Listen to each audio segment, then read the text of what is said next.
Good morning friends.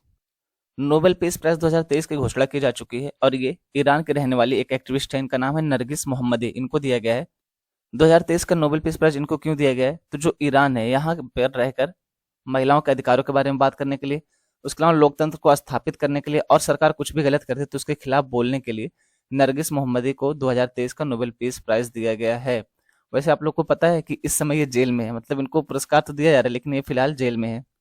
तो आपको ये ध्यान रखना है कि नरगिस मोहम्मदी को नोबेल पीस प्राइज 2023 दिया गया है और ये ईरान की रहने वाली हैं। चलिए देखते हैं आज का महत्वपूर्ण दिवस। तो बात की जा रही है वर्ल्ड कॉटन डे या विश्व कपास दिवस के बारे में। तो ये प्रत्येक वर्ष 7 अक्टूबर को मनाया जाता है। 2023 के लिए इसकी थीम क्या रखी गई? तो कपास को खेत से लेकर फैशन तक सभी के लिए उचित और टिकाऊ बनाना, making cotton fair and sustainable for all from farm to fashion.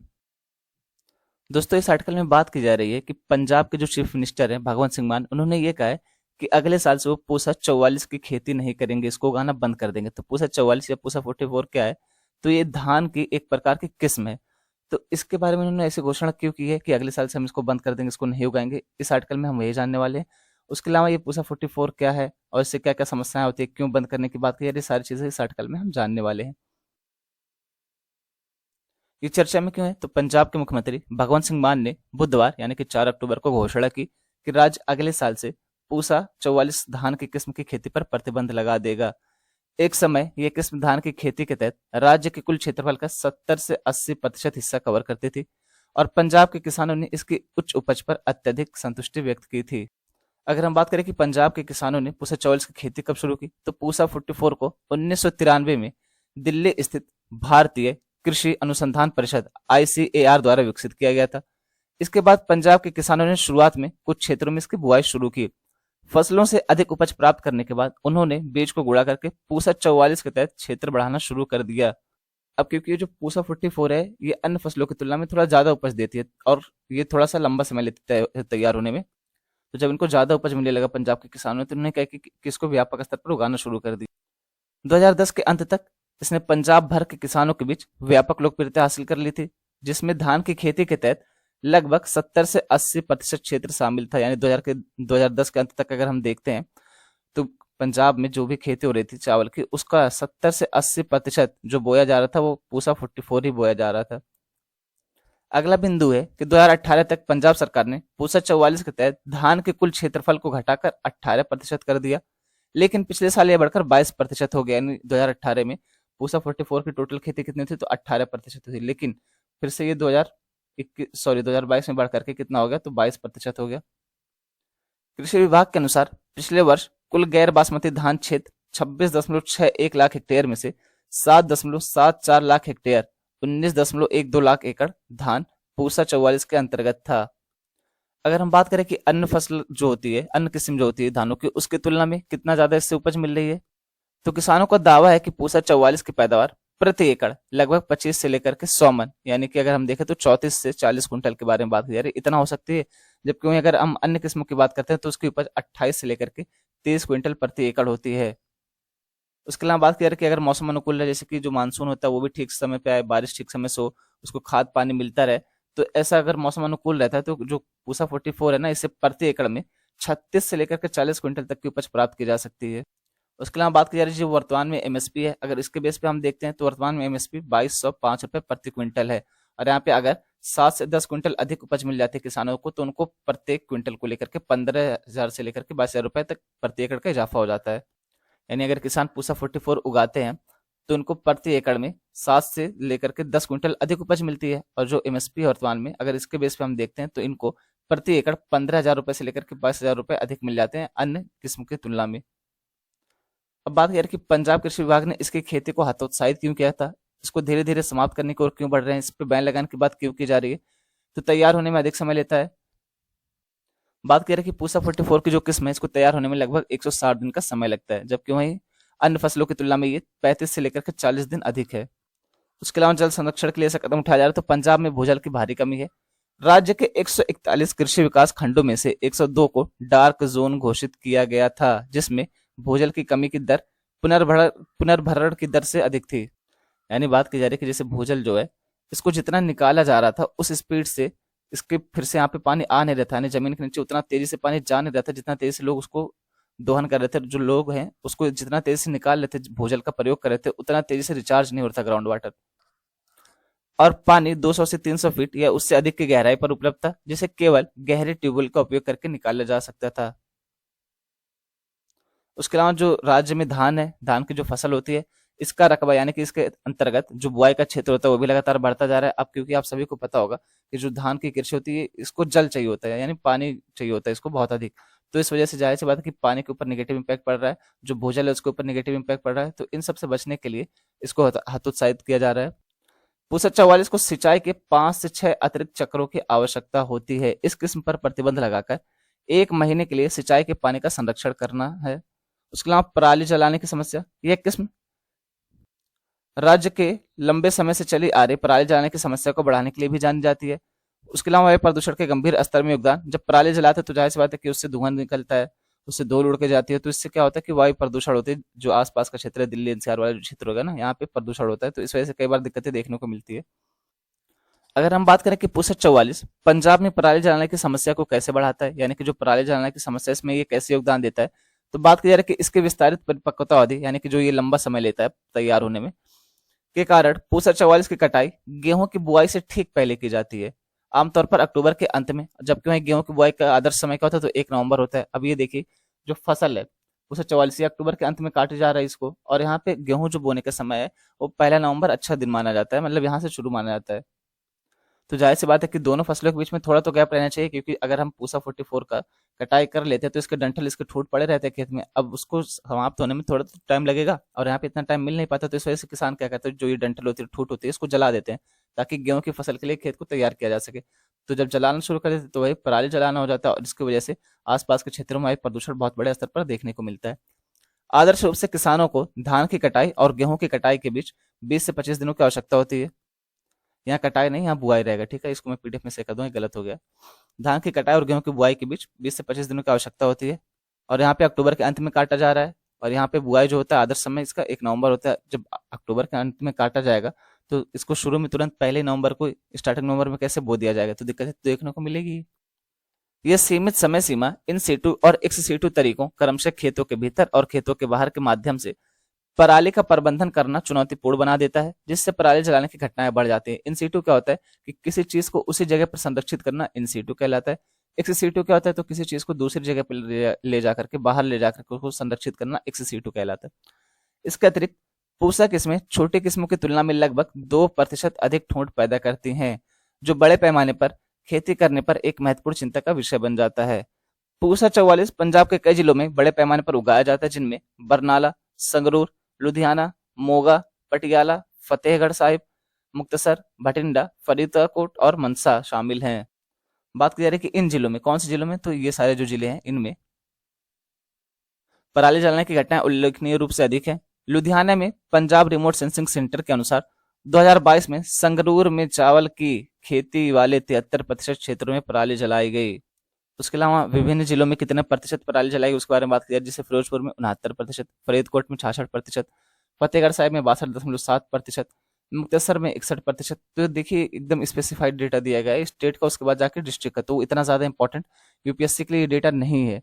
हाँ, यहाँ पे ये पूछा जा सकता है कि पूरे 44 की खेती को हतोत्साहित क्यों किया जाए, इस पर बैन क्यों लगाया जाए, उसका इम्पैक्ट क्या पड़ेगा, समाज के ऊपर इसका इम्पैक्ट क्या पड़ेगा। गरीबी से निपटने में भी खेती सहायता करती है, एमएसपी को इसलिए तो लाया गया था। इस तरीके से जो स्वास्थ्य संबंधी मुद्दा ये भी यहाँ पे देखा जा सकता है। तो अगर कोई पंजाब से सुन रहा है स्पेसिफाइड, तो वो अपना डिस्ट्रिक्ट का डेटा यहाँ पे देख लेगा। बाकी ये जो डेटा है ना डिस्ट्रिक्ट वाइज, ये हमारे लिए उतना ज्यादा इंपॉर्टेंट नहीं, लेकिन यहाँ पे बैन क्यों लगाया जा रहा है, इसको रोका क्यों जा रहा है, इसको हतोत्साहित क्यों किया गया, इससे पराली जलाने से क्या रिलेटेड है, सारी चीज हमारे लिए इंपॉर्टेंट है। बात की जा रही है PRSC रिकॉर्ड से पता चलता है कि आग आमतौर पर अक्टूबर के तीसरे सप्ताह में शुरू होती है, जो लंबी अवधि की पूसा किस्म की फसल के साथ मेल खाती है और 25 नवंबर तक जारी रहती है। तो यहाँ पे आप देख सकते हैं स्टबल बर्निंग, यानी कि पराली जलाने की समस्या हो गई। उसके अलावा ये लंबा समय लेता है, उसके अलावा जल की भी अधिक उपयोग करता है, और फिर यहाँ पे जो आसपास के जो डंठल होती है उसको भी ज्यादा पैदा करता है। तो इस वजह से इसके ऊपर बैन लगाने की बात की जा रही है, ताकि एक तो जल संरक्षण किया जा सके, दूसरा जो वायु प्रदूषण है उससे भी निपटा जा सके, क्योंकि पराली नहीं जलाई जाएगी, कुछ हद तक कम पराली जलाई जाएगी, तो जाहिर सी बात है कि वायु प्रदूषण में भी इससे सहायता मिलेगी, इससे निपटने में। अगला आर्टिकल है दोस्तों, ये सिक्किम में जो अभी बाढ़ आई है उसके बारे में बात करने वाले हैं हम। तो देखिए, इसको द हिंदू में भी कवर किया गया है और इसको इंडियन एक्सप्रेस में भी कवर किया गया है। यहाँ पे बात करें ग्लेशियर लेक आउटबर्स्ट फ्लड के बारे में, तो यहाँ पे 14 दिखाया गया, लेकिन अभी ये संख्या बढ़ करके 21 हो चुकी है। और यहाँ पे जो मिसिंग लोग हैं वो शायद बढ़ करके 143 या इससे भी ज्यादा हो चुके हैं। तो इस आर्टिकल में हम जानने वाले हैं कि सिक्किम में क्या हालात बने हुए हैं, और जो तीस्ता रिवर है इसके बारे में भी हम जानने वाले हैं, और तीस्ता रिवर में बाढ़ कैसा है, उसके पीछे का कारण क्या था। उसके अलावा जो ग्लेशियर लेक होती है ये क्या होती है, ग्लेशियर लेक आउटबर्स्ट फ्लड क्या होता है, ये सारी चीजें हम इस आर्टिकल में जानने वाले हैं। ये आर्टिकल चर्चा में क्यों है, तो सिक्किम में दक्षिण लोलांग झील राज्य के उत्तर पश्चिम में स्थित है। 17,000 फीट की ऊंचाई पर स्थित एक हिमनद झील लगातार बारिश के कारण फट गई, जिससे बाढ़ आ गई, जिसके नाते गुरुवार सुबह तक 14 लोग मारे गए और कम से कम 23 सेना के जवानों सहित 102 लोग लापता हैं। और आज जब हम डिस्कस कर रहे हैं तो यहाँ पे बात करें 21 लोग कम मारे जा चुके हैं और 143 से अधिक लोग गायब हैं, घायल हैं। इसरो ने कहा कि झील से लगभग 105 हेक्टेयर भूमि बह चुकी है।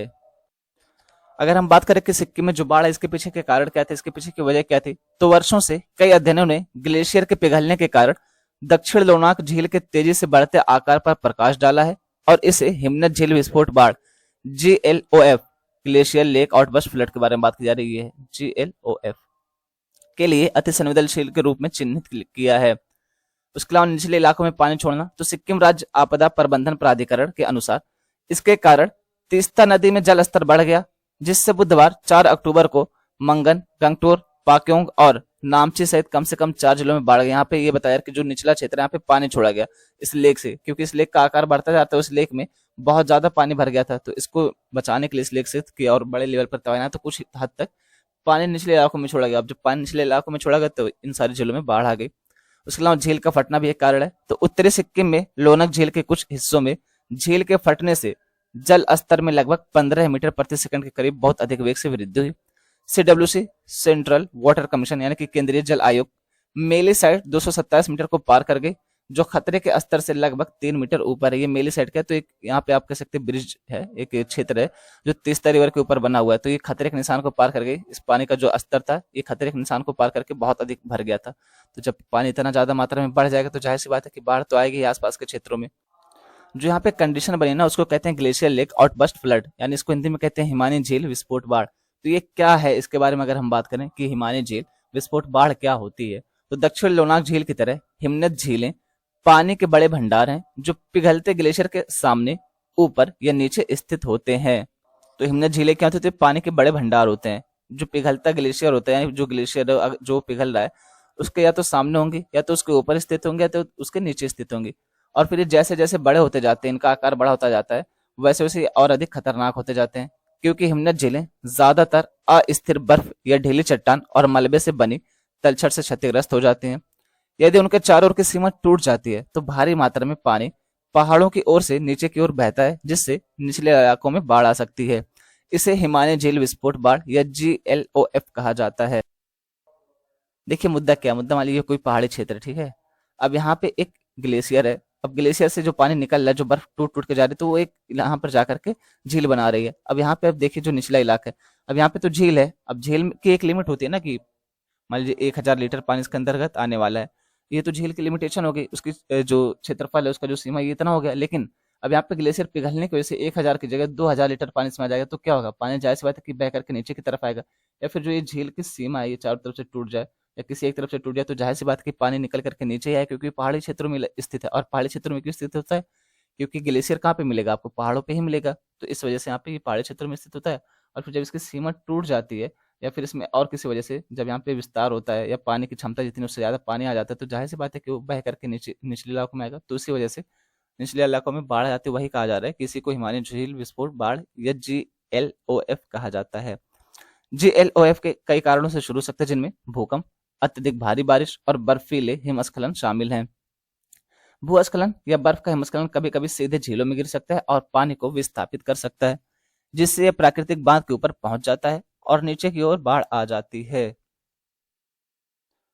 2013 में ऐसी ये घटना कहां देखने को मिली थी, तो उत्तराखंड के केदारनाथ में जो दुर्घटना हुई थी उसके बारे में बात की जा रही है कि चोराबाड़ी ताल हिमनद झील के कारण GLOF के साथ अचानक बाढ़ आई थी, जिससे हजारों लोग मारे गए थे। केदारनाथ के ऊपर एक मूवी भी बनी, आप लोग देखेंगे, उसमें सुशांत सिंह राजपूत ने एक्टिंग की है, मेन रोल निभाया हुआ है। तो उसके बारे में बात की जा रही है कि जो केदारनाथ में बाढ़ आई थी, जो केदारनाथ में दुर्घटना हुई थी, भयावह, उसी के बारे में बात करें कि वो भी एक तरीके का GLOF ही था।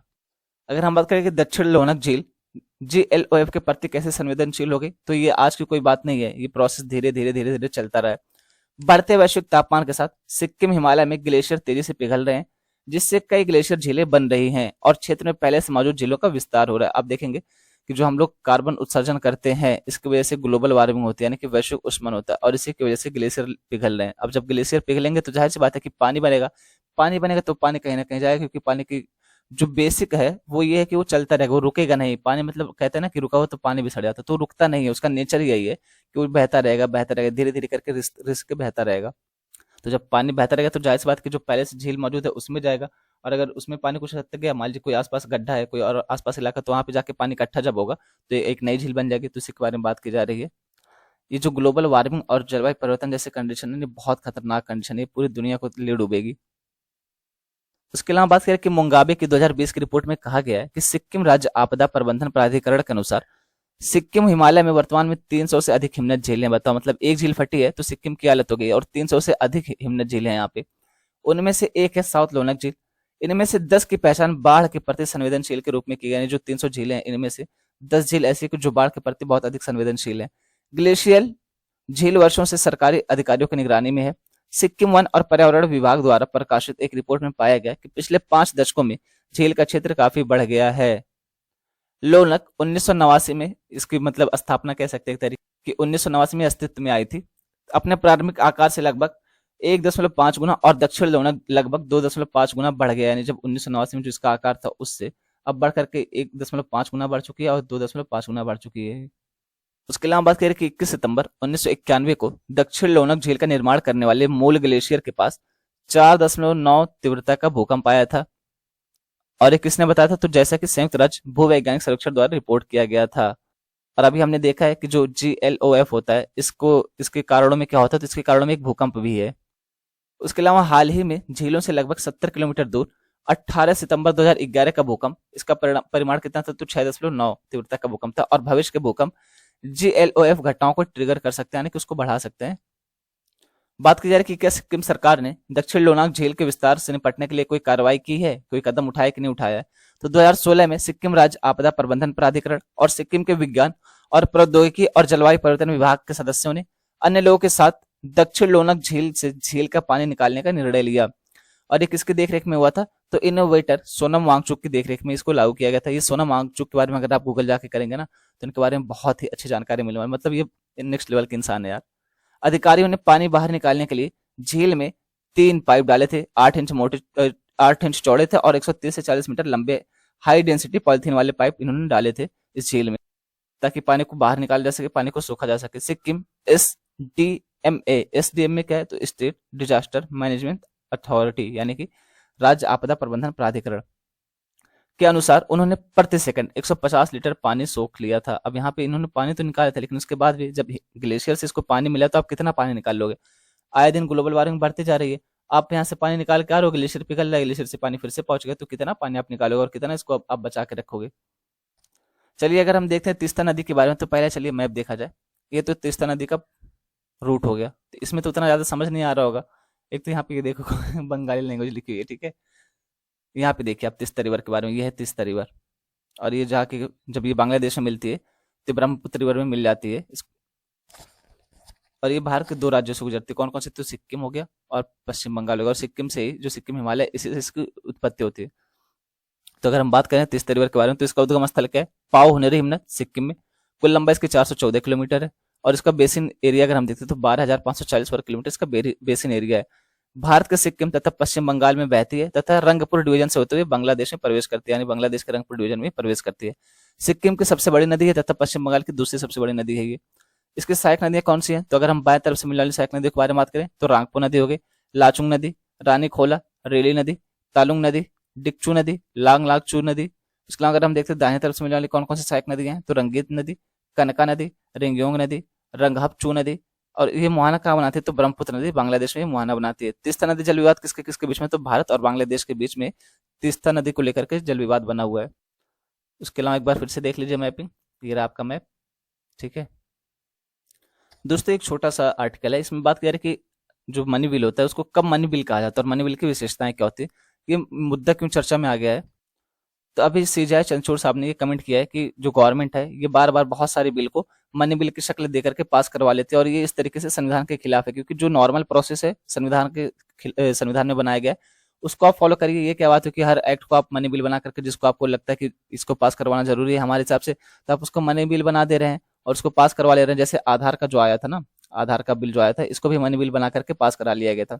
उसके अलावा पीएमएलए को जो है ये एक्ट, इसको भी क्या किया जाता है, तो मनी बिल के रूप में पास करवा दिया जाता है। तो इसी को लेकर के सीजेआई चंद्रचूड़ साहब ने कहा कि हम लोग इसके ऊपर देखेंगे कि कितना सही प्रोसेस अपनाया गया था और कितना गलत प्रोसेस अपनाया गया था। तो इसी से बार बार ये करना कि मनी बिल के रूप में बिल को प्रस्तुत करना, उसको पास करवा लेना, किस हद तक ठीक है किस हद तक गलत है, ये चीजें देखने वाला है सुप्रीम कोर्ट। तो इस वजह से चर्चा में आ गया। बात करें चर्चा में क्यों, तो भारत के मुख्य न्यायाधीश डीवाई चंद्रचूड़ ने शुक्रवार 6 अक्टूबर को कहा कि कुछ प्रमुख कानूनों को पारित करने के लिए केंद्र द्वारा धन विधेयक मार्ग के उपयोग को चुनौती देने वाली याचिकाओं की सुनवाई के लिए जल्द ही 7 न्यायाधीशों की पीठ का गठन किया जाएगा। एक पीआईएल दायर की जाती है जिसमें यह कहा जाता है कि जो केंद्र सरकार है ये मनी बिल का दुरुपयोग कर रही है, ये बार बार अपनी मंशा को पूरा करने के लिए कुछ महत्वपूर्ण कानून जो जिसपे बहस होनी चाहिए, जिसपे चर्चा होनी चाहिए, जिसपे समितियों के बारे में रिपोर्ट आनी चाहिए, उसको सब कुछ यहाँ पे डंप करते हुए ये सीधा उसको मनी बिल बनाती है और मनी बिल के रूप में पास करवा देती है। तो इसको लेकर के पीआईएल दायर की गई थी। इसी पर सुनवाई करते हुए सुप्रीम कोर्ट के मुख्य जज जो है डीवाई चंद्रचूड़ साहब, इन्होंने कमेंट किया था और इन्होंने ये कहा था कि ठीक है इसके बारे में हम देखते हैं, जल्दी 7 न्यायाधीशों की बेंच बनेगी और जो इस मामले को देखेगी कि कितना सही है कितना गलत है। बड़ी बेंच सीजेआई चंद्रचूड़ की शुक्रवार को 7 न्यायाधीशों की पीठ गठित करने की टिप्पणी धन शोधन निवारण अधिनियम पीएमएलए में संशोधनों को चुनौती देने वाली सुनवाई के दौरान आई है।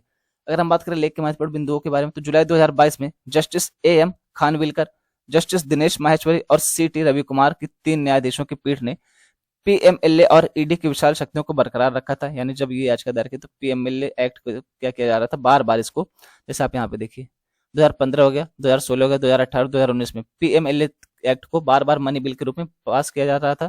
तो यहाँ पे एक पीआईएल दायर की गई और ये मामला है कि जो केंद्र सरकार कर रही है ये सही नहीं कर रही है, क्योंकि नॉर्मली जो बिल होते हैं उस पर चर्चा होनी चाहिए, उस पर बहस होनी चाहिए सदन में, उसके बाद इसको पास कराना चाहिए। और जब यहाँ पे इसको मनी बिल बना दिया जाता है किसी भी बिल को, तो राज्यसभा की शक्ति समाप्त हो जाती है। सबसे इंपॉर्टेंट पॉइंट तो यही है। और फिर इसको सिर्फ और सिर्फ लोकसभा में पेश किया जाता है। जब राज्यसभा की शक्ति समाप्त हो जाती है तो जाहिर सी बात है कि लोकसभा में तो एक पार्टी का बहुमत है ही, तो यहाँ पे इनको पास कराने में कोई दिक्कत नहीं होती है। तो इसको लेकर के देखा गया था। तो यहाँ पे जो जुलाई 2022 में सुना था, इसमें जो 3 न्यायाधीशों की बेंच बनी थी, इन्होंने इस चीज को सही माना था कि अगर गवर्नमेंट मनी बिल के रूप में इसको पास करती तो कोई दिक्कत नहीं है, ठीक है। हालांकि पीठ ने धन विधेयक मार्ग के माध्यम से पीएमएलए में संशोधन की वैधता को सुनवाई के लिए बड़ी संविधान पीठ के लिए खुला छोड़ दिया था। वही बात करें 2015, 16, 18 और 19 में पारित वित्त अधिनियम पीएमएलए में महत्वपूर्ण संशोधन लाए गए। बजट के दौरान पारित वित्त विधेयकों को संविधान के अनुच्छेद 110 के तहत धन विधेयक के रूप में पेश किया जाता है। अन्य चुनौतियां कौन कौन सी है, तो आधार संशोधन के तहत कोई विधेयक धन विधेयक बनने के योग्य है या नहीं, इस पर पहली बड़ी चुनौती आधार मामले में थी, क्योंकि ये जो आधार हम लोग के पास है ना, आधार कार्ड, जब इसको बिल का रूप दिया गया था, इसको कानून बनाया जा रहा था, तो इसको मनी बिल के रूप में प्रस्तुत कर दिया गया। मतलब एक बार लाया गया, पास नहीं हुआ, तो दोबारा से क्या किया, इसको मनी बिल बना के प्रस्तुत कर दिया गया। अब जब मनी बिल बन गया तो जाहिर सी बात है कि इसको पास तो होना ही, क्योंकि लोकसभा से ही सिर्फ शक्ति रह गई है इसको पास करने की, और लोकसभा में एक पार्टी विशेष का बहुमत है, तो अब वो जैसे चाहे वैसे इसको पास करवा सकते हैं। तो इस वजह से इसको मनी बिल बना के प्रस्तुत किया गया था। 2018 में सुप्रीम कोर्ट ने 4-1 के बहुमत से सरकार के पक्ष में फैसला सुनाया था और आधार अधिनियम को संविधान के अनुच्छेद 110 के तहत वैध धन विधेयक के रूप में मंजूरी दी थी। वैसे आपको ये जान के हैरानी होगी कि जो 4-1 वाला निर्णय आया था, इसमें जो एक व्यक्ति थे इसके खिलाफ बोल रहे थे, वो कोई और नहीं, सीजेआई चंद्रचूड़ साहब ही थे। मतलब ये खुद कह रहे थे कि जो आप आधार विधेयक को धन विधेयक बना के पास करवा रहे हैं ना, ये ठीक नहीं है, ये संविधान का उल्लंघन करने जैसी बात होगी, क्योंकि आप हर विधेयक को धन विधेयक बना के पास करवा लोगे तो फिर यहाँ पे संसद के अन्य कार्रवाई जो वो कैसे चलेंगी। मतलब ये क्या बात हुई कि आपको जो भी चाहिए वो विधेयक को लाइए और लोकसभा अध्यक्ष से कहिए कि भाई इसको धन विधेयक बना करके प्रस्तुत कर रहे हैं, इसको पास करवा दीजिए, तो ये तो कोई बात नहीं हुई। तो इस वजह से यहाँ पे जो सीजेआई चंद्रचूड़ साहब है, इन्होंने इसको खिलाफ जाकर के फैसला लिया था। ये असहमत थे जो सुप्रीम कोर्ट का फैसला आया था 2018 में। संयुक्त से न्यायमूर्ति चंद्रचूड़ 2018 के आधार फैसले में अकेले असहमत थे, वही बात यहाँ पे की जा रही, जिन्होंने आधार अधिनियम को धन विधेयक के रूप में पारित करने के लिए सरकार की आलोचना की थी। उन्होंने इसे संविधान के साथ धोखाधड़ी और छल कहा था।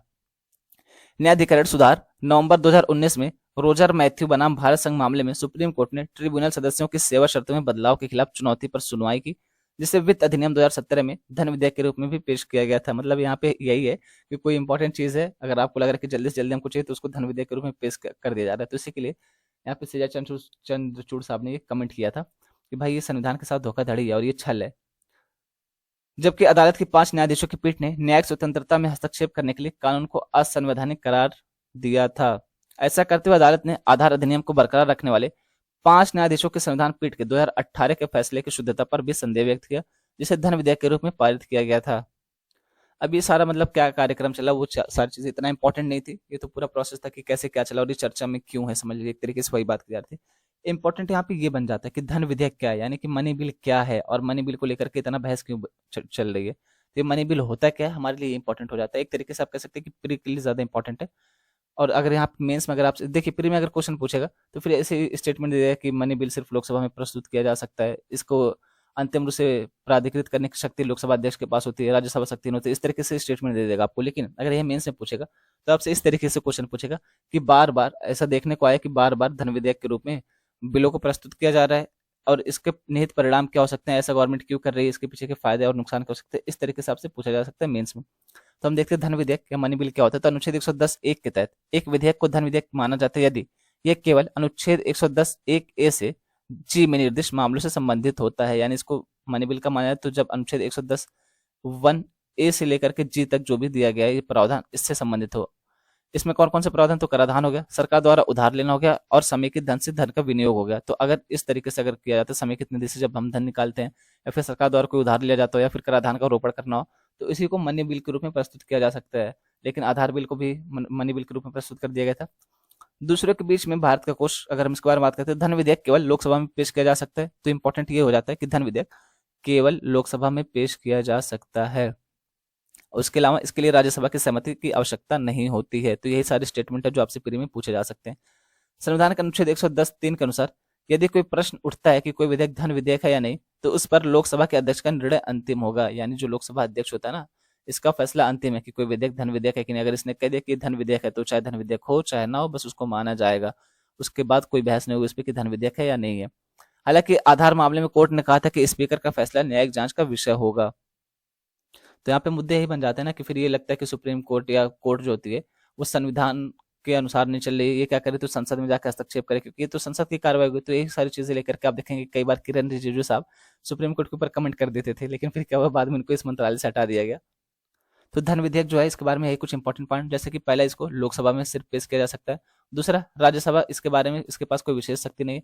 अगर लोग ये धन विधेयक भेजा जाता है राज्यसभा के पास, इसको 14 दिनों तक ही रोक के रख सकती है। यानी कि अगर कोई मनी बिल भेजा जाता है राज्यसभा के पास तो 14 दिनों तक मैक्सिमम इसको रोक के रख सकती है, इस पे फैसला ले या ना ले, मतलब 14 दिन ही उसके पास मैक्सिमम है। अब ये चाहे इस पे फैसला ले चाहे ना ले, इसमें कोई संशोधन करे ना करे, इस पे हाँ कहे या ना कहे, उससे कोई फर्क ही नहीं पड़ता है। एक सिर्फ एक फॉर्मेलिटी है कि अच्छा लो देख लो, जाओ ये लो शकल देख लो कि मनी बिल कैसा है, बस इसके लिए भेजा जाता है। फिर 14 दिनों के भीतर अगर कोई संशोधन करती है तो लोकसभा चाहे उस संशोधन को माने चाहे ना माने, लोकसभा बाध्य नहीं इस संशोधन को मानने के लिए। उसके अलावा अगर 14 दिन के भीतर वापस नहीं किया जाता लोकसभा को राज्यसभा के द्वारा तो भी लोकसभा इसको पारित कर देगी, पारित माना जाएगा राज्यसभा से, यानी यहाँ पे राज्यसभा शक्तिहीन हो जाती है।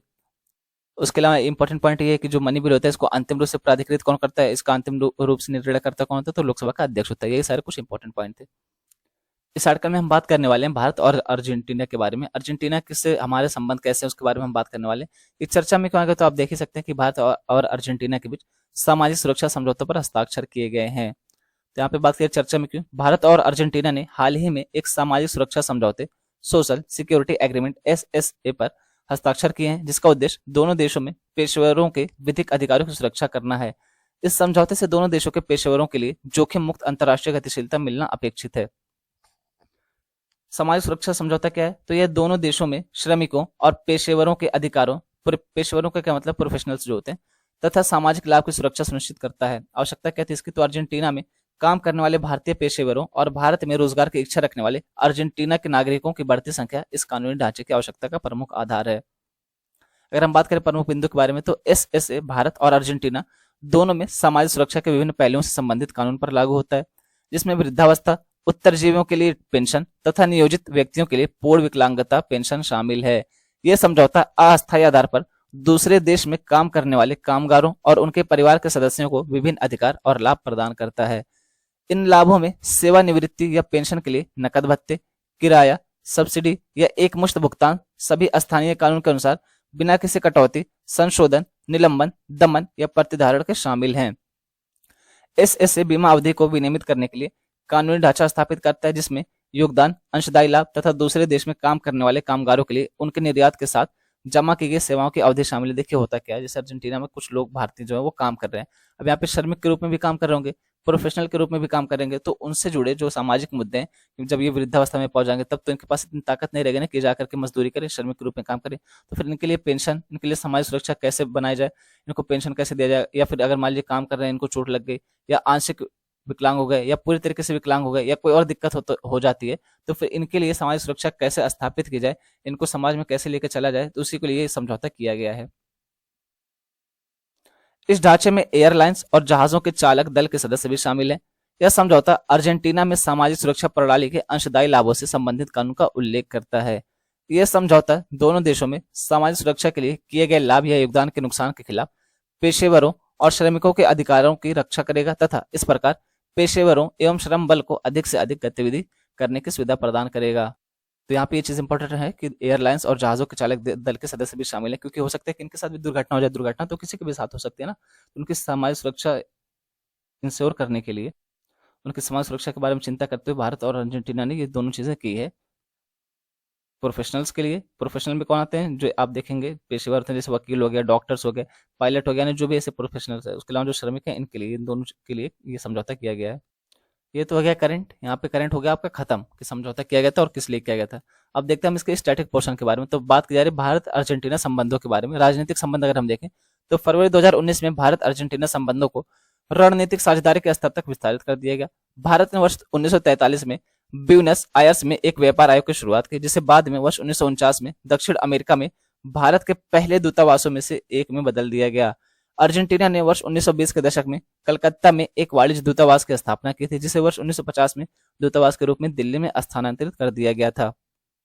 अगर आर्थिक संबंधों की बात करें तो भारत अर्जेंटीना का चौथा सबसे बड़ा व्यापारिक भागीदार है, जिसका द्विपक्षीय व्यापार वर्ष 2022 में 6.4 बिलियन अमेरिकी डॉलर के ऐतिहासिक स्तर तक पहुंच गया, जिसमें वर्ष 2021 की तुलना में 12% की वृद्धि दर्ज की गई।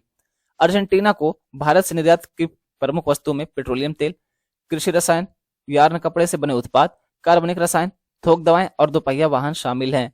अर्जेंटीना से भारत के आयात की प्रमुख वस्तुओं में वनस्पति तेल, सोयाबीन एवं सूरजमुखी का चमड़ा, अनाज, अवशिष्ट रसायन और संबद्ध उत्पाद तथा दालें शामिल हैं। यानी जो हम आयात करते हैं अर्जेंटीना से वो सारी चीजें हैं, और जो हम अर्जेंटीना को भेजते हैं वो सारी चीजें यहाँ पे दिखाई गई। अगर हम सांस्कृतिक संबंधों के बारे में बात करें तो भारत और अर्जेंटीना के बीच ऐतिहासिक, साहित्यिक एवं सांस्कृतिक संबंध भी हैं। जैसे वर्ष 1924 में रविन्द्रनाथ टैगोर की अर्जेंटीना यात्रा तथा वर्ष 1968 में विश्व भारती विश्वविद्यालय द्वारा विक्टोरिया ओकम्पो को मानद डॉक्टरेट का पुरस्कार देना। तो देखिए यही इंपॉर्टेंट हो जाता है, अगर कभी भारत और अर्जेंटीना के बारे में, संबंधों के बारे में लिखने के लिए आते तो इस तरीके से हम शुरुआत कर सकते हैं कि 1924 में रविन्द्रनाथ टैगोर जी ने अर्जेंटीना की यात्रा की थी, तो इस तरीके से हम शुरुआत करके वर्तमान समय इसको जोड़ सकते हैं कि समाज सुरक्षा समझौते पर हस्ताक्षर किए गए दोनों के बीच में। आतंकवाद से बचाव के क्षेत्र में दोनों पक्ष सहयोग करते हैं। तो भारत और अर्जेंटीना ने आतंकवाद से लड़ने के लिए एक अलग संयुक्त घोषणा पत्र जारी किया। अर्जेंटीना ने जम्मू कश्मीर के पुलवामा में हुए आतंकवादी हमले की कड़े शब्दों में निंदा की। दोनों देशों ने आतंकवाद के सभी रूपों और अभिव्यक्तियों से लड़ने की अपनी प्रतिबद्धता दोहराई तथा आह्वान किया कि किसी भी देश को अपने क्षेत्र का इस्तेमाल दूसरे देशों पर आतंकवादी हमला करने के लिए नहीं करने देना चाहिए। अगर अर्जेंटीना के बारे में हम जानना चाहें तो इसकी राजधानी क्या है, ब्यूनस आयर्स है। इसकी राजभाषा स्पेनिश है। अर्जेंटीना क्षेत्रफल की दृष्टि से विश्व का 8वां सबसे बड़ा देश है। और हमारा देश कौन सा विश्व पटल पर आता है, कौन सा स्थान पर, इसके बारे में आप लोग कमेंट बॉक्स में कमेंट करके बताइएगा कि विश्व में हमारा कौन सा स्थान आता है सबसे बड़े देशों में। ये दक्षिण एवं पश्चिम में चिली, उत्तर में बोलीविया एवं पराग्वे और पूर्व में ब्राजील, उरुग्वे तथा अटलांटिक महासागर से घिरा हुआ है। इसको देखिए यहाँ पे, ये रहा आपका अर्जेंटीना। तो आप ये देख सकते हैं, पराग्वे हो गया, ये चिली हो गया, उरुग्वे हो गया, ये इसकी राजधानी ब्यूनस आयर्स हो गई। इस तरफ पैसिफिक ओशियन है और इस तरफ अटलांटिक ओशियन है। ये हो गया बोलीविया आपका, ये हो गया ब्राजील। कभी भी मैप देखे तो आसपास का क्षेत्र जरूर देखे। तो यहाँ पे आपको दिखा दिया मैंने मैप, ये हो गया आपका अर्जेंटीना पूरा, इसको देख सकते हैं। उसके अलावा बात करें एंडीज पर्वत श्रेणी का सबसे ऊंचा पर्वत सेरो एकांकागुआ है। अर्जेंटीना संसाधनों से समृद्ध है, इसके पास सुशिक्षित कार्यबल है और यह दक्षिण अमेरिका की सबसे बड़ी अर्थव्यवस्थाओं में से एक है। देश को 4 क्षेत्रों में विभाजित किया गया, एंडीज, उत्तर, पंपास और पेटागोनिया। पंपास कृषि प्रधान क्षेत्र है। तो यहाँ पे जो पंपास होता है ना, ये घास के मैदान भी होते हैं, आप देखें पंपास हो गया, कंपोस हो गया, डाउन्स हो गया, इस तरीके से जो होते हैं। चलिए बात करते हैं कुछ प्रीलिम्स स्पेसिफाइड टॉपिक के बारे में। तो यहाँ पे बात करें नागालैंड में अभी मछली की एक नई प्रजाति खोजी गई, एक नई प्रजाति मिली, उसके बारे में हम देखते हैं। बात करें हाल ही में शोधकर्ताओं ने नागालैंड की मिलक नदी में एक पूर्व अज्ञात मछली प्रजाति बादिस लिमाकुमी की पहचान की है। इस नई प्रजाति का नाम नागालैंड के फजल अली कॉलेज में प्राणी शास्त्र के प्रोफेसर लिमाकुम के नाम पर रखा गया है, जो अपने ऑपेरकुलर स्पाइन के पास स्थित एक अद्वितीय ऑपेरकुलर स्प्लोच तथा इसके शरीर के किनारों और क्लिथरम पर धब्बों की अनुपस्थिति, साथ ही कम पार्श्व स्केल्स इसे अन्य मछलियों से अलग करते हैं। बादिड़े या बादिस प्रजाति से संबंधित मीठे जल की मछली का एक समूह जो अक्सर धीमी या मध्यम गति से प्रवाहित होने वाली धाराओं में पाया जाता है। यह मछली भारत, बांग्लादेश, नेपाल, पाकिस्तान, थाईलैंड और म्यांमार के विभिन्न क्षेत्रों में पाक व्यंजन के रूप में भी उपभोग की जाती है। यानी इसको पाक माना जाता है, स्वच्छ माना जाता है, क्या बोलते हैं उसको, पवित्र माना जाता है। बादिस प्रजाति की मछली को रंग बदलने की क्षमता के कारण गिरगिट मछली के रूप में भी जाना जाता है। तो ये मछली रंग भी बदल सकती है, इसको ध्यान रखिएगा। कितना भी रंग बदल ले, चाहे गिरगिट हो चाहे मछली, लेकिन इंसान से ज्यादा रंग कभी नहीं बदल सकते। इससे उन्हें खतरे के समय परिवेश के साथ घुलने मिलने में मदद मिलती है। अगला है राष्ट्रपति अनुसंधान से असर तक न्याय संगत व लचीली कृषि खाद्य प्रणालियों की ओर विषय पर अंतर्राष्ट्रीय सम्मेलन का उद्घाटन करेंगे। बात की जाए राष्ट्रपति श्रीमती द्रौपदी मुर्मू 9 अक्टूबर 2023 को होने जा रहे अंतर्राष्ट्रीय अनुसंधान सम्मेलन का उद्घाटन करेंगे।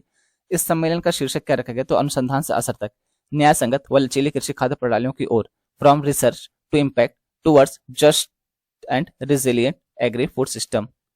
और ये 4 दिवसीय सम्मेलन होगा। इसकी मेजबानी कौन करेगा, तो CGIAR gender impact platform, CGIAR gender impact platform और भारतीय कृषि अनुसंधान परिषद, Indian council of agriculture research द्वारा की जाएगी। ये दोनों संस्थान मिलकर राष्ट्रीय एवं अंतर्राष्ट्रीय अनुसंधान का उपयोग करते हुए यह सुनिश्चित करना चाहते हैं कि हर जगह महिलाएं कृषि व खाद्य प्रणालियों में नेतृत्व की भूमिका निभाएं।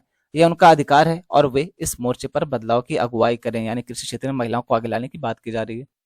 इस आर्टिकल में बात करें केंद्रीय गृह एवं सहकारिता मंत्री कौन, तो श्री अमित शाह जी हैं। इन्होंने आज नई दिल्ली में राष्ट्रीय जांच एजेंसी NIA द्वारा आयोजित तीसरे, कौन सा क्रम का, तो तीसरे 2 दिवसीय एंटी टेरर सम्मेलन, थर्ड एंटी टेरर कॉन्फ्रेंस का उद्घाटन किया है। कहाँ पे किया, तो नई दिल्ली में किया। कौन से क्रम का, तो तीसरे क्रम का है। किसने किया, तो अमित शाह जी ने किया। तो ये कुछ इंपॉर्टेंट पॉइंट हो जाते हैं। बात की जा रही है केंद्रीय गृह एवं सहकारिता मंत्री श्री अमित शाह ने आज नई दिल्ली में राष्ट्रीय जांच एजेंसी NIA द्वारा आयोजित 2 दिवसीय आतंकवाद निरोधी सम्मेलन का उद्घाटन किया।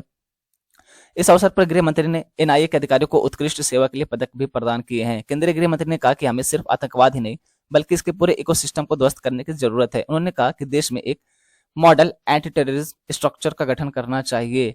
सभी राज्यों में एंटी टेरर एजेंसियों की हायरार्की, स्ट्रक्चर और इन्वेस्टिगेशन के SOPs क्या है, तो स्टैंडर्ड ऑफ प्रोसीजर यानी मानक एक समान होने चाहिए, जिससे केंद्र और राज्यों की एजेंसियों में बेहतर समन्वय हो सके। अब देखिए यहाँ पे जो ये स्टेटमेंट दी गई ना, मॉडल एंटी टेररिज्म स्ट्रक्चर, इसी तरीके की स्टेटमेंट जो होते हैं, इस तरीके के जो वर्ड्स होते हैं वो हमें अपने आंसर राइटिंग में अपने इससे में इन जगहों पे इंक्लूड करने होते हैं हमें। अब देखिए क्योंकि हमें हमारे देश के होम मिनिस्टर कह रहे हैं कि हमें मॉडल एंटी टेररिज्म स्ट्रक्चर का गठन करना चाहिए, उसके अलावा सभी के लिए एक समान मानदंड तैयार करने चाहिए। कौन कह रहे थे, हमारे देश के गृह मंत्री कह रहे थे। ये इंपॉर्टेंट हो जाता है हमारे आंसर राइटिंग के लिए, और इससे के लिए कभी भी आंसर राइटिंग करने की जरूरत आती है तो वहाँ पे इन सारे डेटा को यूज कर सकते हैं, इन सारी बातों को यूज कर सकते हैं। कुछ महत्वपूर्ण डेटा यहाँ पे दिए गए, जैसे बात करें inter operable criminal justice system ICJS, इसमें 99.93% यानी कि 16,733 पुलिस स्टेशनों में CCTNS लागू है। अब ये CCTNS का पूरा नाम क्या है, तो इसका पूरा नाम है crime and criminal tracking network and system. तो इसको लगभग 99.93%, एक तरीके से आप देख सकते हैं कि बहुत हद तक सभी पुलिस स्टेशनों में लागू कर दिया गया इसको, ताकि क्रिमिनल को रिकॉर्ड किया जा सके, उनको ट्रैक किया जा सके। ई कोर्ट से 22,000 अदालतें जुड़ गई हैं और ई प्रिजन से लगभग 2 करोड़ कैदी का डेटा उपलब्ध है। अब ये सारी चीजें क्यों दी गई, सारी चीजें आपको अपने आंसर राइटिंग में इंक्लूड करनी है। फैक्ट्स हैं और बिना फैक्ट्स के आंसर राइटिंग मजबूत नहीं हो सकती, तो ये फैक्ट्स हैं जिसको आप यूज कर सकते हो। तो ये कुछ फैक्ट जो दिया गया है ये मंत्रालय के द्वारा ही दिया गया, तो इसके बारे में देखिए और इसको कुछ हद तक याद रखने की कोशिश कीजिए, जो भी याद रह जाए। ई प्रोसिक्यूशन से 1 करोड़ से अधिक अभियोजन डेटा उपलब्ध और ई फॉरेंसिक को 17 लाख से अधिक डेटा उपलब्ध है। National automated fingerprint identification system यानी कि नफीस में 90 लाख से अधिक फिंगरप्रिंट रिकॉर्ड दर्ज किए गए हैं। Integrated monitoring of terrorism IMOT के तहत UAPA रजिस्टर्ड मामलों की मॉनिटरिंग हेतु 22,000 आतंकवादी मामलों का डेटा उपलब्ध है। अभी आप देखेंगे जो न्यूज क्लिक वाला मामला होता है उसमें भी UAPA के तहत ही केस दर्ज किया गया है। निदान या ऐसे अगर इसको लिखते हैं NIDAN, अगर इसको इसे लिखते हैं तब उसके बाद आप फुल फॉर्म देखिएगा, national integrated database on arrested narco offender, ये निदान के तहत 5 लाख से अधिक नार्को ऑफेंडर का डेटा उपलब्ध है। नार्को क्या होता है, ये जो नशा करते हैं। National database of human trafficking offenders NDHTO के तहत लगभग 1 लाख ह्यूमन ट्रैफिकर का डेटा उपलब्ध है। Crime multi agency centre crime act के तहत 14 लाख से अधिक अलर्ट का डेटा उपलब्ध है। National cyber crime reporting portal NCRP पर 28 लाख से अधिक कंप्लेंट का डेटा उपलब्ध है। प्रिजन डेटाबेस में प्रिजनर का बायोमेट्रिक डेटाबेस और उनसे मिलने वालों की जानकारी उपलब्ध है। इसके अलावा एनआईए का राष्ट्रीय स्तर का टेररिज्म डेटाबेस भी उपलब्ध है। अब यहाँ पे ये बताया गया ना कि जो आतंकवाद से निपटने के लिए हमारे पास कितनी तैयारियां हैं, हमने क्या क्या डेटा इकट्ठा कर रखा है। तो आप देखें जो जीएस3 है सीधा जाके यहाँ पे रिलेट होता है, क्योंकि वहाँ पे लिखा है कि जो सुरक्षा उत्पन्न होती है, आतंकवाद जो है, उग्रवाद जो, इससे निपटने के लिए क्या किया जा सकता है, उससे सुरक्षा उपाय। तो अब यहाँ पे ये सारे जो डेटा है, अगर जीएस3 में इस तरह के कोई क्वेश्चन आता है कि उग्रवाद से प्रभावित क्षेत्रों में या आतंकवाद के बारे में कोई डेटा आता है, आतंकवाद के बारे में कोई आंसर राइटिंग आता है, तो आप यहाँ का ये सारा डेटा यूज कर सकते हो। उसके अलावा इसी कॉन्फ्रेंस में जम्मू कश्मीर से जुड़े कुछ डेटा दिए गए थे हमारे अमित शाह जी के द्वारा। हमारे अमित शाह मतलब हमारे होम मिनिस्टर के, है ना, हम मेरे अमित शाह नहीं है, ठीक है। मतलब ये एक पर्टिकुलर पोस्ट है होम मिनिस्टर की। अब यहाँ पे कोई भी जाके बैठता है उसका हमें रिस्पेक्ट करना चाहिए। इसी तरीके से जो प्राइम मिनिस्टर की है वो पर्टिकुलर पोस्ट है, इस पोस्ट पर कोई भी बैठ सकता है और वो किसी एक का प्राइम मिनिस्टर नहीं होता है, ठीक है ना, वो पूरे देश का प्राइम मिनिस्टर होता है। इसी तरीके से पूरे देश का होम मिनिस्टर है। तो क्योंकि ये होम मिनिस्टर की पोस्ट पे है, क्योंकि कोई प्राइम मिनिस्टर की पोस्ट पे, और ये पूरे देश के लिए होता है, तो हमें उनकी रिस्पेक्ट करनी चाहिए, चाहे उस पोस्ट पर कोई भी बैठा हो। ये हमारा कर्तव्य बनता है कि हम उनकी रिस्पेक्ट करें। यहाँ पे जम्मू कश्मीर से रिलेटेड कुछ डेटा दिया गया है, तो आप देख सकते हैं इसको, क्योंकि जम्मू कश्मीर कई बार चर्चा में बना रहता है। कभी तो यहाँ पे आतंकवादी हमले हो जाते हैं उसकी वजह से, कभी जीआई टैग मिल जाता है उसकी वजह से। तो अगर कभी जम्मू कश्मीर के बारे में कुछ लिखने के बारे में आता है, बातचीत होती है या कोई इंटरव्यू होता है, तो आप यहाँ पे ये सारे डेटा यूज कर सकते हैं बताने के लिए। अगला टॉपिक है, आरईसी ने 54 ईसी बॉन्ड के निवेशकों के लिए मोबाइल ऐप सुगम आरईसी लॉन्च किया है। ऊर्जा मंत्रालय के अंतर्गत केंद्रीय सार्वजनिक क्षेत्र उद्यम की महारत्न कंपनी आरईसी लिमिटेड ने आरईसी के 54 ईसी पूंजीगत लाभ कर छूट बॉन्ड में मौजूदा और भावी निवेशकों के लिए एक मोबाइल एप्लीकेशन शुरू किया है। इसका नाम क्या रखा, तो सुगम आरईसी नाम रखा गया है। ये मोबाइल ऐप क्या करेगा, तो निवेशकों को आरईसी 54 ईसी बॉन्ड में उनके निवेश का पूरा विवरण प्रदान करेगा। सुगम आरईसी ऐप के जरिए निवेशक अपने ई बॉन्ड प्रमाण पत्र डाउनलोड कर सकेंगे, नए निवेश के लिए आवेदन कर सकेंगे, केवाईसी अपडेट करने से संबंधित महत्वपूर्ण फॉर्म डाउनलोड कर सकेंगे और कॉल या ईमेल या व्हाट्सएप के माध्यम से आरईसी के निवेशक सेल से भी जुड़ सकेंगे।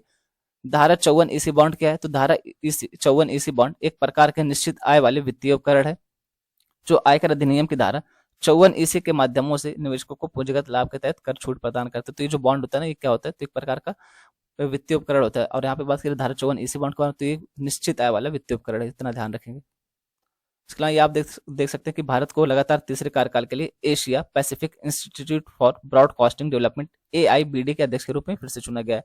और ऐसा करने वाला भारत पहला देश बन चुका है, क्योंकि लगातार 3 कार्यकाल के लिए किसी को अध्यक्ष के रूप में चुना जाना बहुत बड़ी बात होती है। बात करें भारत एक अभूतपूर्व विकास के तौर पर 2018 से 2021 और 2021 से 2023 तक पहले ही Asia Pacific Institute for Broadcasting Development AIBD general conference GC के अध्यक्ष के रूप में 2 कार्यकाल पूर्ण कर चुका है।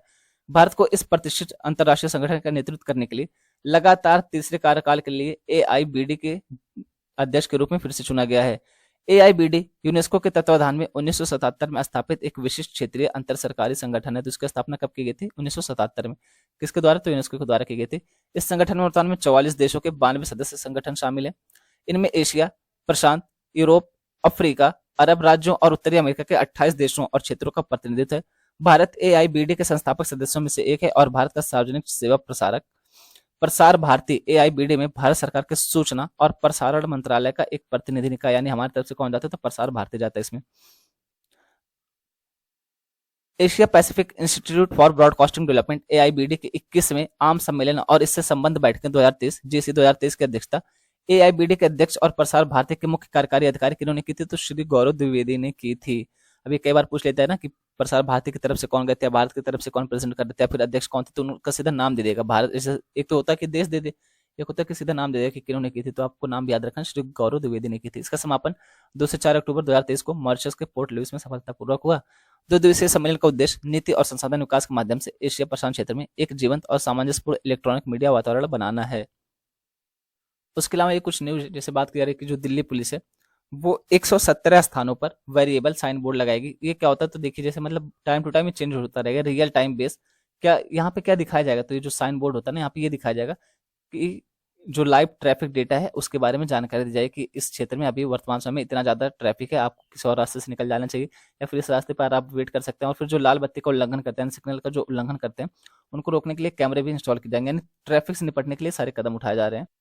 तो ट्रैफिक से निपटने के लिए टेक्नोलॉजी का प्रयोग किया जा रहा है। उसके अलावा यहाँ पे आप देख सकते हैं कितना बड़ा बड़ा लिखा है। कर्नाटक सरकार क्या करेगी, तो 7.5 लाख रुपए एक्सग्रेसिया देगी। एक्सग्रेसिया का क्या मतलब होता है, जैसे आप देखें कई बार क्या होता है कि किसी की मृत्यु हो जाती है तो सरकार उनको अनुदान देती है कि चलिए इतना हम घोषणा कर रहे हैं, 12 लाख रुपए देंगे, 50 लाख रुपए देंगे। तो उसी तरीके से बात करें 7.5 लाख रुपए कर्नाटक सरकार देगी। किनको देगी? तो जिनकी अननेचुरल डेथ हो जाती है जेलों के भीतर। अब आप देखेंगे बहुत बड़ी समस्या हुई है हमारे देश में कि जेलों के भीतर बहुत सारे अननेचुरल डेथ होती है। कई बार उनको थर्ड डिग्री इतना ज्यादा दे दी जाती है कि लोग मर जाते हैं। तो एक तो ये पहले तो बेचारे गरीब लोग ज्यादातर जाते हैं जेलों में, और जो अमीर जाते भी हैं तो वो हफ्ते में छूट कर चले आते हैं, या फिर वो बेल पे चलते रहते हैं जिंदगी भर। और यहाँ पे जो बेचारे गरीब होते हैं उनको एक बार जेल में डाल दिया गया तो जेल में ही पड़े रहते हैं। तो इस सब से निपटने के लिए एक तो गरीब घर का था, ऊपर से जेल के अंदर गया, अब वहाँ पे मार मार कर उनकी जान ले लेगी। तो उसके घर को कैसे मैनेज किया जाएगा, कैसे चलाया जाएगा, इन सारी चीजों को देखते हुए कर्नाटक सरकार ने 7.5 लाख रुपए एक्स ग्रेशिया का, या अनुदान कह सकते हैं तरीके से, इसका ऐलान किया है कि जो अगर जेलों के भीतर अप्राकृतिक मृत्यु हो जाती है तो उसको, उस व्यक्ति को 7.5 लाख रुपए दिए जाएंगे। यहाँ पे बात की जा रही है बेकल किला या बेकल फोर्ट के बारे में। ये कहाँ पे? तो ये केरला में। अभी केरला गवर्नमेंट ने ये फैसला लिया है कि इसको कारवां पार्क के रूप में हम विकसित करेंगे। उससे क्या होगा? तो टूरिज्म जो होता है, पर्यटन जो होता है, उसको बढ़ावा मिलेगा। तो इस वजह से केरल सरकार ने इसको फैसला लिया है। तो अगर कभी पूछे कि बेकल फोर्ट कहाँ पे है, या फिर इस तरीके से पूछता है कि अभी केरला का पहला सार्वजनिक क्षेत्र का कारवां पार्क कहाँ विकसित करने की बात की जा रही है, तो बेकल फोर्ट केरला में बात की जा रही है। इस तरीके से आपको ये याद रखना है। ये पर्यटन को बढ़ावा दिए जाने के लिए किया जा रही है सारे कदम। ये रहा आपका एसए का क्वेश्चन। क्वेश्चन ये कि दूरदर्शी निर्णय तभी लिए जाते हैं जब अंतर्ज्ञान और तर्क का परस्पर मेल होता है। अब इसको चाहे आज लिखिएगा आप लोग, चाहे कल लिखिएगा, लेकिन लिखिएगा जरूर, क्योंकि इस तरीके का जो भी इससे आता है उसका बस एक ही तरीका है कि आप उसकी प्रैक्टिस कीजिए। जितना ज्यादा आप प्रैक्टिस करेंगे एग्जाम में उतना अच्छा प्रदर्शन कर सकेंगे। इसका कोई फिक्स तरीका नहीं है कि इसको ऐसे लिखा जाए। तो यहीं तक रखते हैं आज की वीडियो। बोलने में जो भी गलती हुई दिल से सॉरी। आप सबके सपोर्ट के लिए बहुत बहुत बहुत धन्यवाद। इसी तरीके से सपोर्ट बनाए रखिए। Thank you.